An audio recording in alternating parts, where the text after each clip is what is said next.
Company কর হারের ক্ষেত্রে নগদ লেনদেনের শর্ত বাতিল চায় metropolitan chamber of commerce and industry MCCI. আর কর আদায়ের বৃদ্ধিতে এনবিআর প্রণয়ন করা নীতি এবং নীতি বাস্তবায়নে প্রশাসন আলাদা চায় foreign investor chamber of commerce and industry FICCI. দুপুরে এনবিআর এর সঙ্গে প্রাক বাজেট আলোচনায় এসব দাবি তুলে ধরে ব্যবসায়ী সংগঠন দুটি।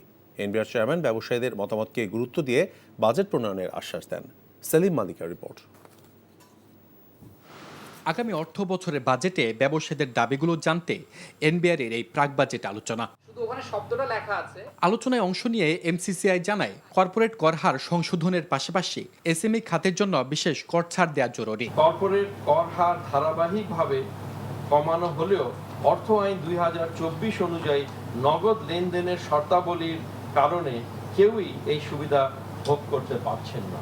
বাংলাদেশ অর্থনীতি 80% অপ্রাতিষ্ঠানিক। বড় ও মাঝারি কোম্পানির জন্য এই শর্ত পালন করা অত্যন্ত কঠিন। কর আদায় প্রক্রিয়া হয়রানিমুক্ত করতে নীতি ও প্রশাসনকে আলাদা করার আহ্বান ব্যবসায়ী নেতাদের। ফরেন ইনভেস্টর চেম্বারের পক্ষ থেকেও যে এই ইন্টিগ্রেটেড ওয়ার ফ্রেম করার জন্য কোনো সাপোর্ট যদি প্রয়োজন পড়ে, যদি মনে হয় যে ইকোসিস্টেমের জন্য যদি কোনো টেকনোলজির প্রয়োজন পড়ে, আমার মেম্বার কোম্পানিরা সেই সাপোর্ট দিতে প্রস্তুত আছে। কর আদায় প্রক্রিয়া জটিলতার দায় এনবিআর এড়াতে পারে না স্বীকার করে সংস্থাটির চেয়ারম্যান জানান, আগামী বাজেটে ব্যবসায়ীদের সুবিধা দেওয়ার পাশাপাশি রাজস্ব আদায় বাড়ানোর চেষ্টা থাকবে।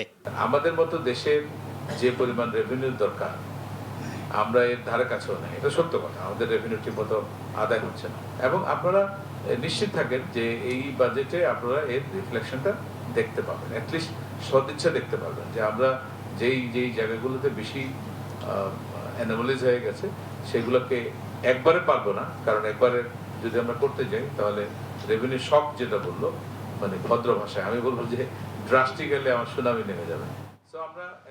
সেলিম মালিক, এনটিভি নিউজ, ঢাকা।